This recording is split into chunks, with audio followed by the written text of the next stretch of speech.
channel.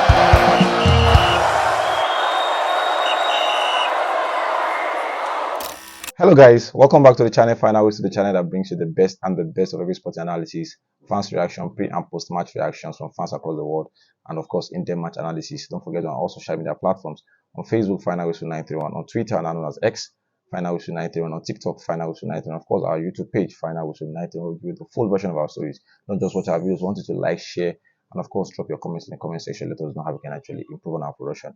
And guys, we have big breaking news concerning the Nigeria versus Libya fiasco. Like we promised you guys, it is not yet done. As we earlier promised to bring you production concerning this situation, and today was actually the date CAF actually set for us to actually hear out the verdict, the ruling of what actually went on after they've actually submitted evidences. Nigeria actually come out to submit their own evidence.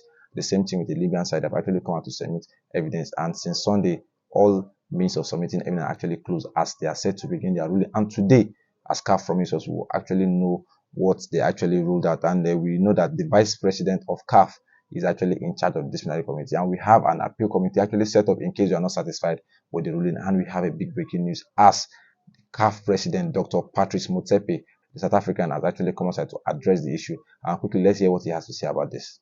Issue that we should have zero tolerance, and I'm not going to express any comment because I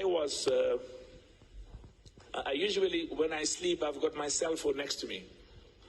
And it's always open because, and particularly, we've got 80,000 employees at the mines where I'm the executive chairman of chairman. So I've got to be, and particularly if there's an accident at one of those mines, I've got to know immediately. But of course, I've got lots of other responsibilities. So I keep my phone open throughout the night, and sometimes I get the most, somebody phones me and says that, my son has applied for a scholarship from your foundation. We haven't heard from that. So, but it's fine. I don't know where they got my number, but it's okay. There's a reason why the phone is open. Now, let me tell you why I referred to that. It's because when there was this problem with the Nigerian national team in Libya, and I will not comment on that because there's a proper investigation, but I want to emphasize a principle that we will not tolerate. Because this is something that has been going on for quite some time.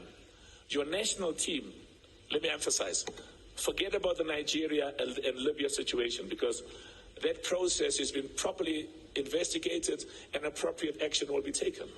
Appropriate action will be taken. I've heard too many stories of a football club or a national team goes to a country, you spend hours at the airport, and they ask you about documents that don't exist. And apparently during COVID, they would look at who the best players are from your national team and say, those 10 players, they've got COVID. And you say, but we've just been tested. No, they've got COVID. But it's this lack of sportsmanship that has existed and we haven't taken effective action. So I just want to repeat.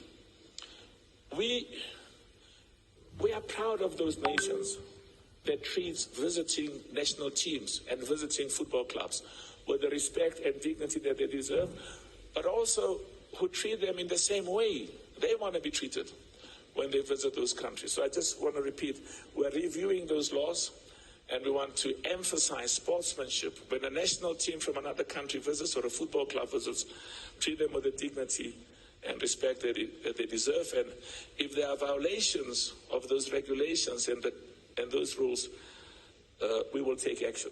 Yes, guys, you have actually heard the CAF president. Like I said, I actually like the way he actually addressed the issue. He doesn't want to actually comment further because, like he said rightfully, they are ongoing investigation, and hopefully we'll get the right justice. There are many things he actually stressed on that media party. He talked about lack of sportsmanship, where he actually made references of during the time of COVID-19, where some countries will actually pick out some most important players and use the idea of COVID and other related to it just has not to allow other countries to play.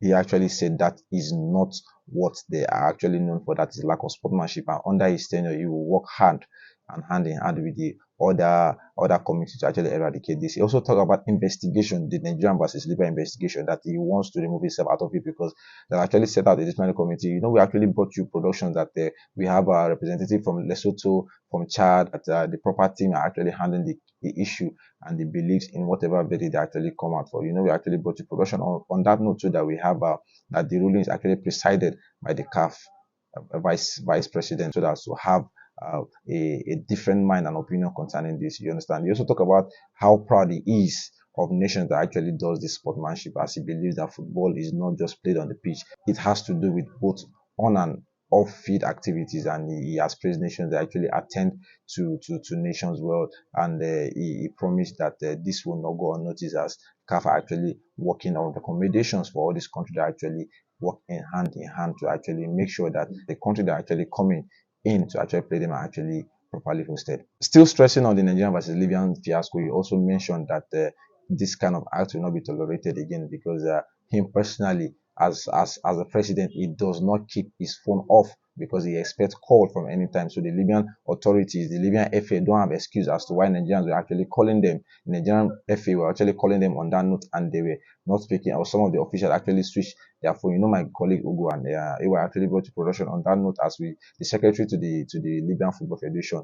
He was actually the one standing in as the acting president. It was actually reported that the Nigerian FA actually made moves to actually call him, but on the second or third attempt, he actually switched off his phone. And these are the part of the evidence the Nigerian FA actually submitted to the CAF to actually ensure a smooth ruling. Then finally, he also mentioned that in case of violations, in case they actually find a country guilty of lack of sportsmanship, of lack of trying to disrupt matches, they will actually be dealt with severely. And that is what we expect from, you understand, CAF, that they should actually hold a strong wing, you understand, so that any other country trying to plan this, trying to execute this kind of thing, will actually be dealt with seriously. And aside from replaying the match, a lot of Nigerians actually want sanctions, because we felt that the players' health were actually put in danger for almost 20 hours. No reception, no Wi-Fi, there was no means to actually contact their family back home. They actually felt threatened. It was actually warned 8 times not to actually land in the intended destination. But regardless, let me quickly remind you of the headline again. The CAF President, Confederation of African Football President, Dr. Patrice Motsepe, the South African, has actually come aside to address the issue between Nigeria and Libya. In his word, he said he doesn't want to comment extra because he feels that he has actually assigned proper delegates to actually preside the issue. And today is 22 that the CAF actually set for this ruling, and Nigerians are eagerly waiting. And trust final whistle to be a short plug as we bring you the verdict, the ruling of what CAF actually decide. And that is all from me on this version. Don't forget to follow us on Facebook, Final Whistle 931, on Twitter and on X, Final Whistle 931, on TikTok, Final Whistle 931, of course our YouTube page, Final Whistle 931. And don't forget, we have series of production coming your way every Monday as Official Ola brings you Chelsea Corner. This is the guy that comes on the production to tell you every related stories concerning Chelsea. Nigeria Corner every Tuesday with Charles. Charles is the man that has Nigerian players at the back of his mind. He comes here to give you production concerning all of them playing their trade abroad, and tactical crossover with AY Baba, the genius behind the manager's thinking. And that is all. See you next time.